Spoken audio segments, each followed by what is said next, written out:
नमस्कार,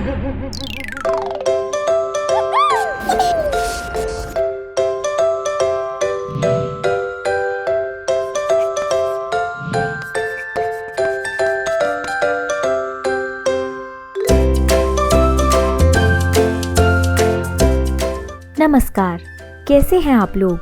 आशा करती हूँ कि बच्चों को कोविड की जानकारी से अवगत कराने के लिए मनोरंजक गतिविधियाँ कराना आपके लिए आनंददायक होगा। चलिए बढ़ते हैं अगले सप्ताह के सत्रों की ओर। सप्ताह 5 के सत्र में हम बच्चों को बताएंगे कि मास्क पहनना क्यों जरूरी है और मास्क कैसे पहना जाए, इस्तेमाल किए गए मास्क का रखरखाव और निपटान, बच्चों के दोस्तों के मास्क नहीं पहनने से उन्हें कैसा खतरा हो सकता है और बच्चे दूसरों को मास्क का उपयोग करने के लिए कैसे समझाएंगे।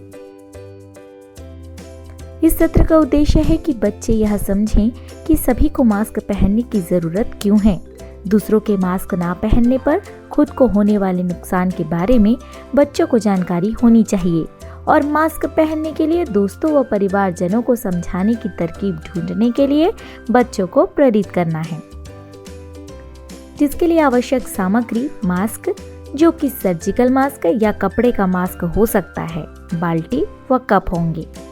सत्र में आप बच्चों को साधारण मास्क और सर्जिकल मास्क के बीच के अंतर को दिखाने के लिए डेमो देंगे। चलिए बढ़ते हैं आगे की प्रक्रिया की ओर। आजकल मास्क पहनने पर क्यों जोर दिया जा रहा है, इससे क्या लाभ है, बच्चों को अलग अलग तरह का मास्क दिखाएं।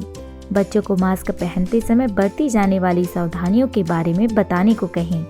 सभी बच्चों को अपना अपना मास्क पहनने के लिए कहें। कुछ को बुलाकर पूछें कि सड़क पर लोग मास्क पहने हुए कैसे दिखते हैं, उनको उसी तरह पहनकर दिखाने को कहें। बाजार एवं अन्य जगहों पर 10 में से कितने लोग मास्क पहनते हैं, यह बच्चों से पूछिए। बच्चों के परिवारजनों में मास्क पहनने की आदत है या नहीं, पूछें। विभिन्न तरह के मास्क का उपयोग कितना सुरक्षित है, इस पर बच्चों से बातचीत करें। मास्क के पुनः उपयोग, रखरखाव, सफाई और धुलाई पर भी बच्चे अपनी बात और अपना अनुभव बताएं। प्रत्येक प्रश्न पर बच्चों के उत्तर में छूटे हुए बिंदुओं को शिक्षक जोड़ें। गतिविधि, बच्चों को मास्क पहनने के तरीके को करके दिखाएं। मास्क पहनते समय बरती जाने वाली सावधानियों की चर्चा करें।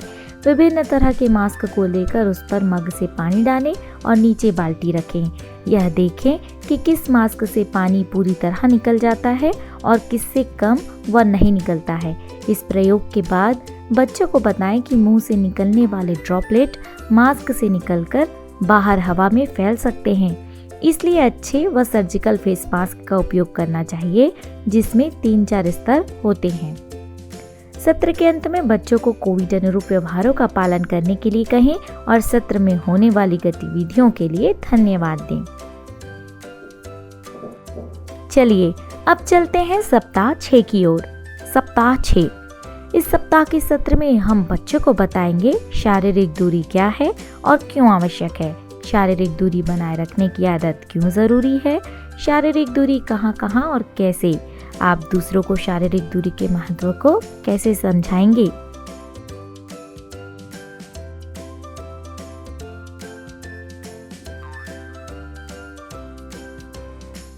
इस सत्र का उद्देश्य बच्चों को 2 गज की दूरी के बारे में समझाना और संक्रमण चक्र को तोड़ने में शारीरिक दूरी के महत्व को समझाना है। इस सत्र में गतिविधि कराने के लिए आवश्यक सामग्री होगी 8-10 ईंट, साबुन या माचिस की डिबिया।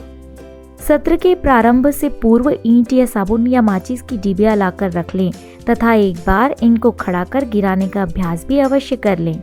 चलिए अब प्रक्रिया शुरू करें और बच्चों से पूछें और उन्हें बताएं। शारीरिक दूरी का मतलब क्या है? एक दूसरे के बीच कम से कम 2 गज की दूरी बनाए रखना और घर से बाहर की गतिविधियों को सीमित करना। शारीरिक दूरी बनाए रखना क्यों आवश्यक है? किसी भी संक्रमित व्यक्ति से हम स्वयं संक्रमित ना हो जाएं, इसलिए शारीरिक दूरी बनाना आवश्यक है। शारीरिक दूरी का पालन कैसे करें? घर में या घर से बाहर निकलते ही दूसरे व्यक्तियों से अपनी दूरी कम से कम 2 गज की अवश्य रखें। कोरोना वायरस के संक्रमण से बचने के लिए किसी को भी अभिवादन प्रणाम करने के लिए हाथ मिलाने, गले मिलने या पैर छूने से कोरोना काल में बचें। दूर से ही यह कार्य करें। शारीरिक दूरी का पालन कहाँ कहाँ करें? किसी भी सार्वजनिक स्थल जैसे बाजार, बैंक, अस्पताल, स्कूल, समारोह पर जाने के बाद 2 गज की दूरी का पालन अवश्य करें। शारीरिक दूरी का पालन कब करें? अगर आपको ऐसा लगता है कि किसी भी कारण से आप कोरोना संक्रमित व्यक्ति के संपर्क में आए हैं, तो तुरंत अपने परिवार के बाकी सदस्यों से शारीरिक दूरी बनाकर अपने घर में ही अलग थलग क्वारंटाइन हो जाएं। शारीरिक दूरी का पालन नहीं करने पर क्या हो सकता है? शारीरिक दूरी का पालन नहीं करने पर हम कोरोना वायरस से संक्रमित हो सकते हैं, खुद को और अपने परिवार के सदस्यों को भी संक्रमित कर सकते हैं। आप दूसरों को शारीरिक दूरी का पालन करने के लिए कैसे समझाएंगे? सभी लोगों से ये चर्चा करेंगे कि शारीरिक दूरी बनाकर कई संक्रमित बीमारियों को बढ़ने से रोका जा सकता है। शारीरिक दूरी बनाकर कोरोना जैसी भयावह बीमारी से भी अपना बचाव किया जा सकता है। चलिए, अब बारी है बच्चों को खेल खिलाने की। 8 से 10 ईंटों को एक दूसरे से 2-2 इंच की दूरी पर गोलाई में खड़ा कर देंगे। कोई भी एक विद्यार्थी आकर एक ईंट को दूसरी ईंट की ओर ढकेल देगा। ईंट क्रमशः एक दूसरे से टकराकर गिरती चली जाएंगी। तब शिक्षक बच्चों को कोरोना संक्रमण के चक्र के बारे में बता सकते हैं कि कैसे हम लोग भी एक दूसरे से एक चैन की तरह जुड़े हैं। ईंट की जगह साबुन या माचिस की डिबिया के साथ भी यह गतिविधि कराई जा सकती है। सत्र के अंत में बच्चों को शारीरिक दूरी का पालन करने के बारे में वापस से समझाएं और खेल गतिविधियों में शामिल रहने के लिए उनका धन्यवाद दें।